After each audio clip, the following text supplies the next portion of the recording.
video de hoy vamos a presentar este modelo que tenemos ahora,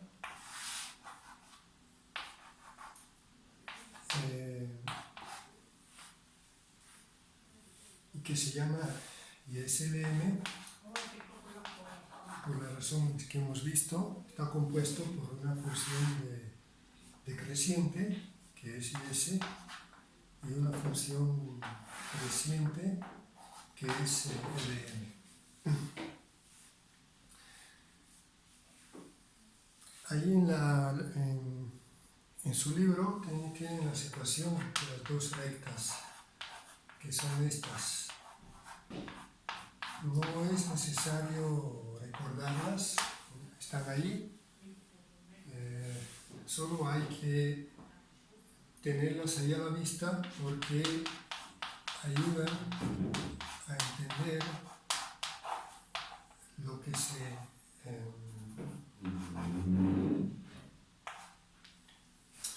que se comenta ahora acerca de las políticas económicas, cómo funcionan. Entonces, en condiciones normales,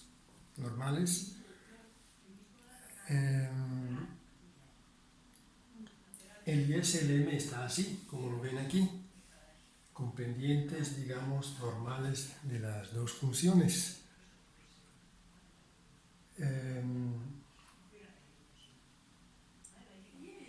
Si analizamos una política fiscal,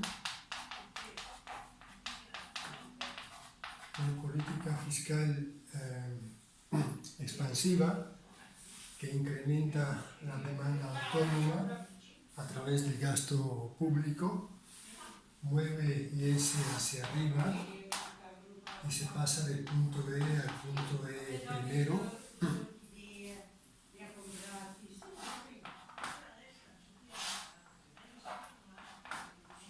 con un aumento de la producción, ¿no? Como ven. Y entonces la pregunta es, ¿qué pasa cuando aplicamos una política de este tipo?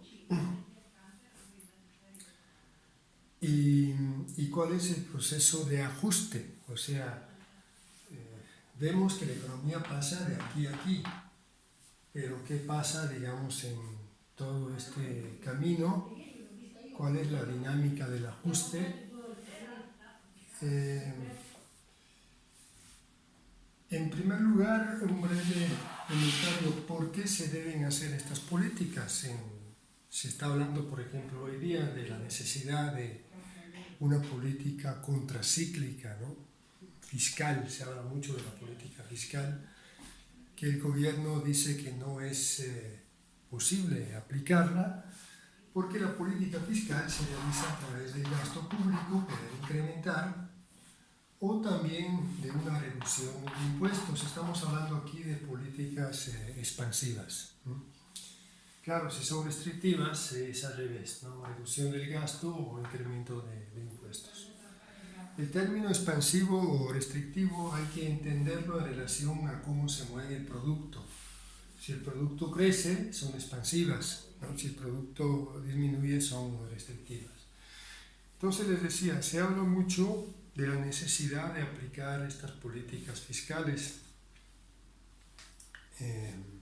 expansivas para contrarrestar el ciclo económico que, como sabemos, está viniendo para abajo. Sabemos que con esta epidemia la economía en todo el mundo ha tenido una contracción, y en México muy, muy profunda, mayor que en otros países, porque México ya venía desde antes con con un estancamiento económico, o sea, con una falta de crecimiento desde hace muchos años ya. Y bueno, ahora con la pandemia se vino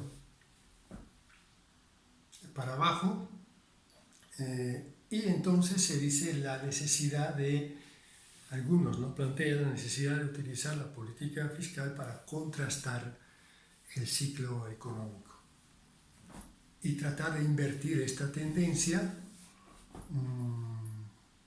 sin esperar, ¿no?, que por sí sola la economía se recupere.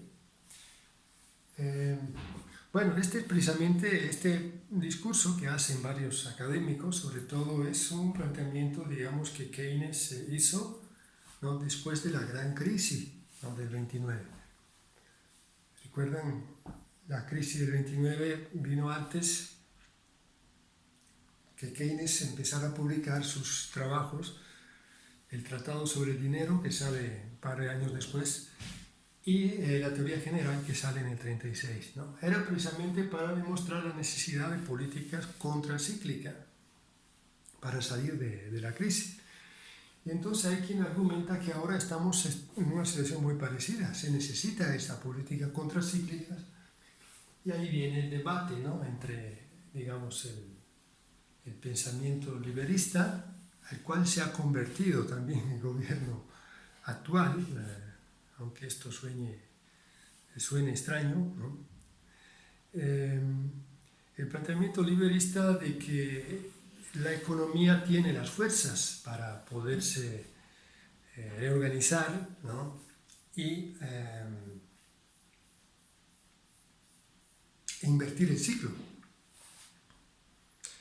regresar a una dinámica de crecimiento, ¿no?, del consumo, de la inversión. Y bueno, luego está el planteamiento, digamos, keynesiano, ¿no?, un planteamiento contrario, que personalmente yo creía que un gobierno que se declara de transformación, ¿no?, la cuarta transformación, tuviera una buena referencia en Keynes. Pero así no es, porque se dice que no hay dinero, ¿no?, que el presupuesto público está muy pobre y que hacer políticas expansivas implicaría déficit, emisión de deuda, ¿no?, y que eso no es posible en las circunstancias actuales. Bueno, según Keynes no es así,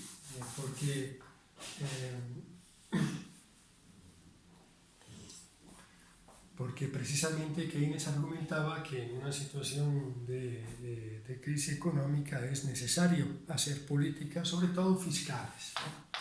Entonces, bueno, el ISLM da una primera idea de cómo funciona la política fiscal, aunque veremos que dentro de los seguidores de Keynes, ¿no?, el grupo de los llamados post-keynesianos no acepta esta visión este esquema, pero bueno, vamos a tratar primero de entender el esquema, el ISLM. ¿Cómo funciona la política fiscal expansiva? Bueno, que crece el gasto público, ¿no? Entonces aquí lo vemos en IS, crece la demanda autónoma porque el gasto público está aquí adentro.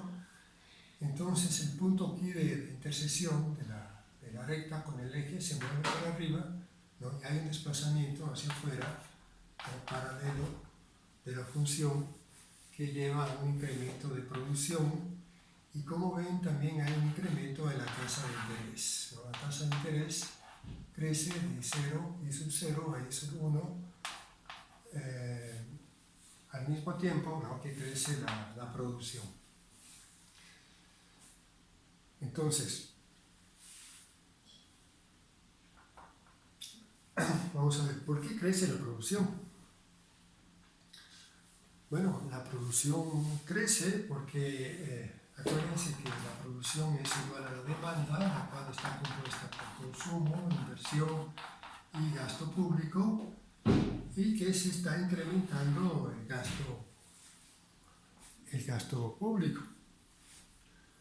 Entonces crece la demanda, hay un efecto multiplicador, lo vimos el semestre pasado, sobre el consumo, que también crece, ¿no?, cuando crece el gasto. Entonces la demanda crece mucho más que el incremento de gasto. Veíamos que con un multiplicador de 5, por ejemplo, ¿no?, con 100 millones de pesos de que crece aquí el gasto, crece de 100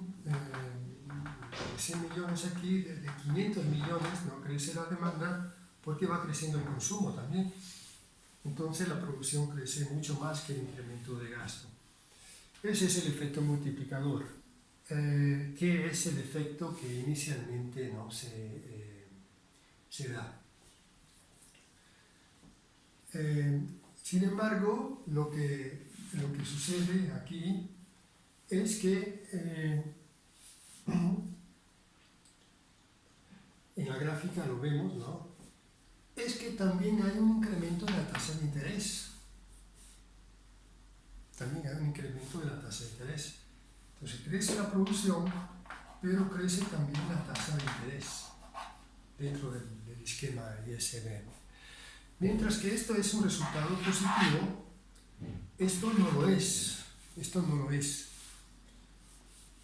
Vamos a ver, en primer lugar, ¿por qué crece la tasa de interés cuando crece el gasto dentro del ISBN? Porque se razona de que para financiar este gasto será necesario emitir deuda, ¿no? Como dice el gobierno actual, no lo vamos a hacer porque no queremos endeudar, dicen ellos, al país. En realidad, esta expresión de endeudar al país no es buena, porque cuando se emite deuda es una operación entre ciudadanos mexicanos, ¿no? Mejor dicho, entre el gobierno que emite la deuda, ¿no? Y algunos que la compran y le dan ese dinero. Entonces es dinero que se mueve dentro de la economía y que resulta necesario para financiar el gasto público en una primera, digamos, instancia. Entonces, ¿por qué crece la tasa de interés? Bueno, porque hay que embullar a la gente a que compre los bonos de deuda. Hacienda emite los CETES, los bondes, ¿no? Los bonos, para que se los compren, la tasa de interés debe de crecer. Entonces, bueno, hay este incremento en la tasa. Y como sabemos, ¿no? La inversión, cuando crece la tasa de interés, cuando la tasa de interés crece, la inversión productiva, o sea, las empresas, ¿no? Que invierten menos. Invierten menos. ¿Por qué invierten menos? Bueno, invierten menos porque ahora, cuando van al banco, ¿no? Y piden préstamos, ¿no? Para que puedan realizar las inversiones, comprar las maquinarias, ¿no? Aumentar su capacidad productiva, porque de eso se trata, ¿no? Con la inversión. Bueno, lo hacen, pero lo hacen menos porque la tasa de interés ahora que pagan sobre esos préstamos aumenta, entonces, digamos, el incentivo a hacer la inversión disminuye para un empresario, ¿no? Entonces, la situación que se crea aquí es algo rara porque la producción vemos que está creciendo, ¿no? Al mismo tiempo que la tasa crece y la inversión disminuye. Entonces, ¿cómo es posible que la inversión disminuya? ¿No? La inversión disminuya si la producción aumenta. Acuérdense que la producción es igual al consumo, la inversión y el gasto. Estamos diciendo que esto baja porque crece la tasa de interés. Pero el gasto público aumenta. Entonces aquí habrá inversión pública que se puede realizar ahora. Y luego el consumo aumenta. Entonces, bueno, la producción crece porque esos dos aumentos del consumo y del gasto público rebasan, ¿no? La reducción de la inversión. Es como que la reducción de la inversión fuera de 50 millones, ¿no? Pero estos crecen de 100. Entonces 100 es más que 50, ¿no? Y la demanda crece de 50, aunque esto baje. Bueno, de tal manera aquí vemos que esta situación no es totalmente buena, digamos. años. Lo bueno que aquí se ve es que la economía se recupera, que es lo que se necesitaría ahora para tener más empleo, mejores salarios, una recuperación de la producción, pero eso se está dando al mismo tiempo que la inversión disminuye. Entonces, esta contracción que tiene la inversión privada, cuando hay esta política fiscal expansiva, que lleva también a un incremento en la tasa de interés y entonces hace disminuir la inversión, esta disminución de la inversión privada se llama efecto expulsión,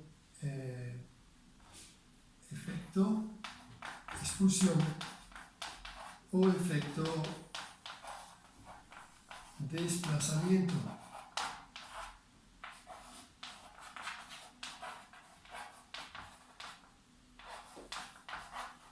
Efecto desplazamiento.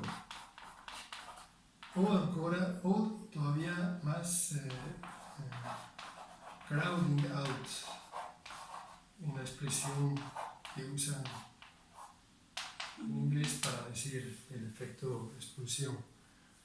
El efecto expulsión es esto, es que hay una contracción de la inversión, un efecto expulsión o desplazamiento sobre la inversión. Entonces, bueno, este es un problema que se determina, ¿no?, con la política expansiva, de que hay este efecto expulsión.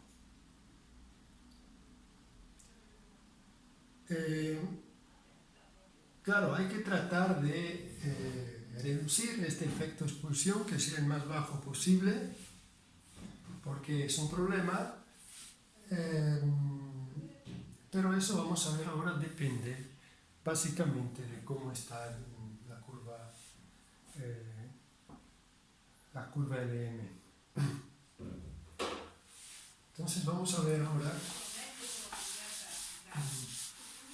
la política fiscal. Vamos a ver ahora la segunda parte de este video, la política fiscal en situaciones extremas.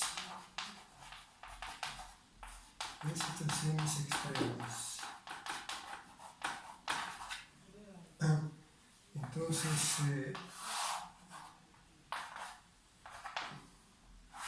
una S, vamos a ver una LM que tiene pendiente muy baja, así, pendiente muy baja, muy pocos grados aquí. La política fiscal que se realiza así, con un movimiento de S hacia afuera. Y bueno, esta situación, como ven, es muy buena para la política fiscal, es muy favorable porque la producción crece bastante, y la tasa de interés crece muy poco. Por la pendiente muy baja que tiene el M, ¿no?, la tasa de interés crece muy poco. Y al crecer muy poco, ¿no?, y crece poco, eso implica que la inversión baja poco también, porque si crece poquito la tasa de interés, la inversión disminuirá también poquito. Bueno, entonces el efecto expulsión es bajo. El efecto expulsión es bajo si hay una política fiscal en estas condiciones. Entonces, la pregunta es, ¿cuándo es que el EM es casi horizontal? Entonces hay que ver dentro del mercado del dinero, en la ecuación del EM, que es esta, y la pendiente, que es dada por este coeficiente, cuando es que esta pendiente es muy baja, porque el M aquí es casi plana, quiere decir que su pendiente es muy baja. Entonces vamos a ver ahí que esa pendiente es muy baja cuando este H, que es un parámetro muy volátil, ¿no? Que cambia mucho, es la demanda de dinero especulativa. Si recuerdan, este H se insertó dentro de la demanda de dinero, la demanda especulativa, y ahí estaba el H. Entonces, cuando este H tiende a ser muy grande, decimos que va a infinito, estamos en esta situación aquí, que K sobre infinito va a cero y L es casi plana. Entonces, bueno, estamos diciendo con H que va a infinito que la demanda de dinero, ¿no? Dentro de ella está la demanda especulativa, esta, es muy grande, ¿no? Es muy grande la demanda de dinero especulativa. Veremos que esta es una situación interesante, la trampa se llama trampa de liquidez, cuando hablaremos de políticas monetarias en otro momento. Pero lo que vemos ahora es que la tasa de interés crece muy poco y por lo tanto la política fiscal es muy poco, sí, es muy eficaz porque el efecto de desplazamiento, el efecto de explosión es muy bajo en esta situación, ¿no?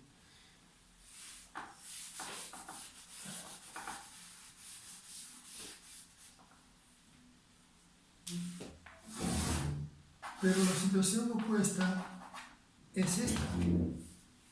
Es cuando el M es vertical. Entonces ahí la economía pasa del punto A al punto B, la tasa de interés crece bastante y la producción no cambia, no se mueve. Si el N es realmente vertical no cambia nada. Entonces aquí la pendiente es máxima, ¿no? Es máxima, pasamos del punto A al punto B, la producción no crece nada, la tasa de interés crece mucho y la política fiscal se hace ineficaz, ¿no? En esta situación.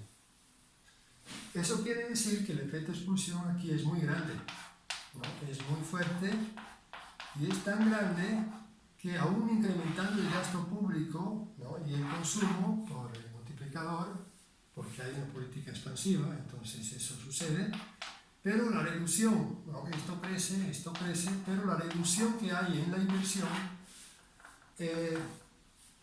como que iguala, ¿no? Compensa los incrementos de gasto que tenemos aquí.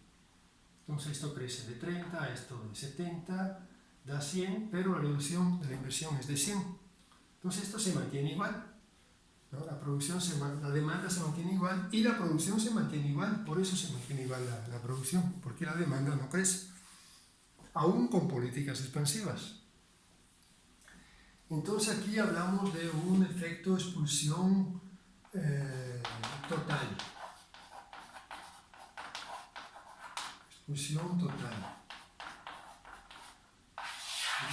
Un efecto de expulsión total porque la reducción de la inversión, repito, compensa los incrementos de gasto y de consumo. Entonces tenemos una economía que produce lo mismo, que tiene un nivel de demanda total igual, pero con menos inversión y más gasto público y más consumo. Y eso no es bueno. O sea, es mejor no hacer nada en este caso, porque no se obtiene nada, o sea que la producción no crece, ¿no? Y además la demanda agregada, la composición, fíjense, la composición de la demanda agregada se modifica y se empeora, porque hay más demanda de consumo, más gasto público, pero compensada por una menor inversión. Y la producción no no se mueve.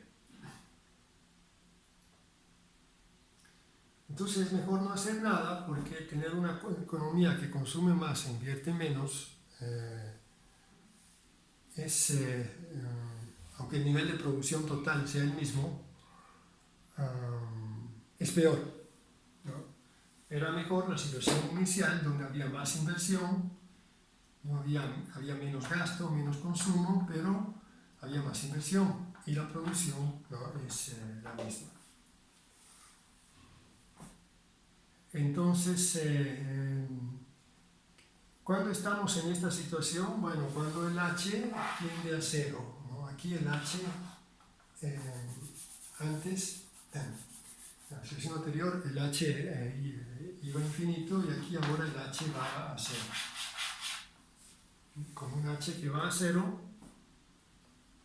tenemos aquí un valor muy grande, que es la pendiente de LM, que es máxima, ¿no? Y bueno, dentro del mercado del dinero, esta parte de la demanda de dinero no existe, la demanda especulativa.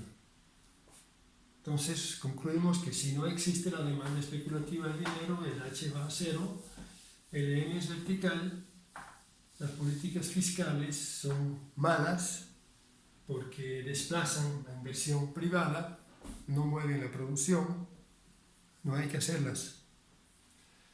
Digamos, razonando dentro de un SLM, ¿no?, la razón que pueda aducir el gobierno ahora para no hacer esas políticas fiscales es que estamos en esta situación. Pero habría que demostrar precisamente que H no hay una demanda especulativa,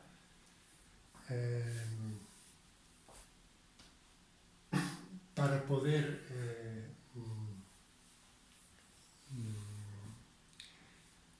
poder, digamos, justificar, ¿no?, que una política fiscal ahora no sea conveniente.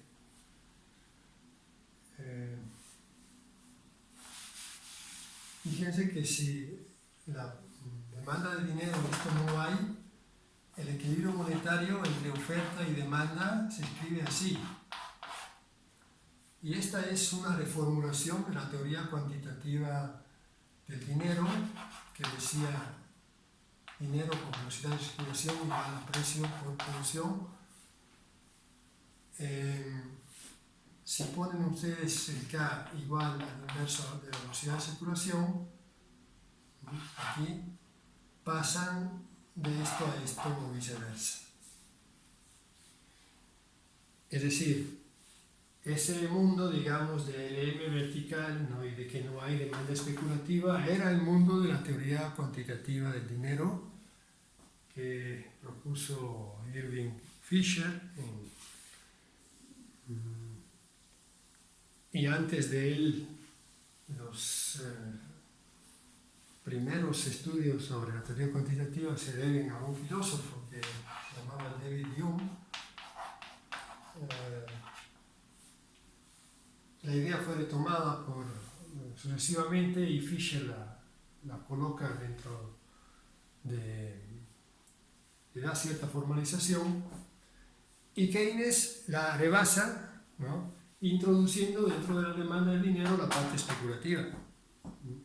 Acordémonos que esto fue uno de los avances importantes de la teoría general. Ahora, si la eliminamos, nos regresamos al mundo, digamos, anterior, ¿no?, donde sí, no hay esa demanda especulativa, y entonces sigue valiendo la teoría cuantitativa, ¿no?, del dinero, y como consecuencia LM es vertical, y las políticas fiscales son, como decíamos, innecesarias y hasta dañinas por el efecto negativo que implican sobre la inversión privada.